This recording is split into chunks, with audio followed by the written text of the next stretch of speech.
So we talked about the cranial bones and how they're flat bones and how they have suture joints between them. So when we are born, these suture joints are not fused. So we have unfused suture joints. And why would we be born with our suture joints, our cranial bones not fused together? This is to allow the head of the fetus to move through the birth canal. So it aids in allowing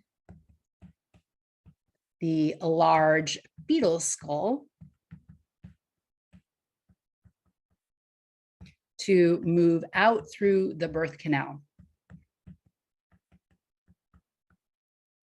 So you probably know these referred to as soft spots. And sometimes babies can be born with really strange shaped skulls, like dome-shaped skulls. And also, if babies spend too much time laying on their back, sometimes their back of their skull can become kind of flat.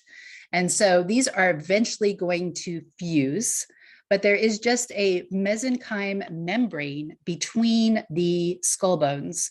So it's one of the reasons why you have to be very careful with a baby's head.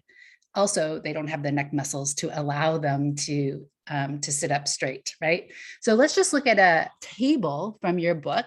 So let me just go to Chrome here. And you can see in this table, you can see that there's more than one, excuse me, fontanelle, but the major one is right here in the forehead, the anterior, which is between the frontal bone and the parietal bones. And you can actually sometimes see the baby's heartbeat through this soft spot. There's also soft spots between all of the cranial bones, so including the parietal and the temporal and the parietal bones and the occipital bones. So these will normally close just a few months after birth. And so if they do not close, and sometimes this happens, then you might see older babies wearing helmets because their fontanelles or their soft spots have not started to close up. And so closure is generally completed here.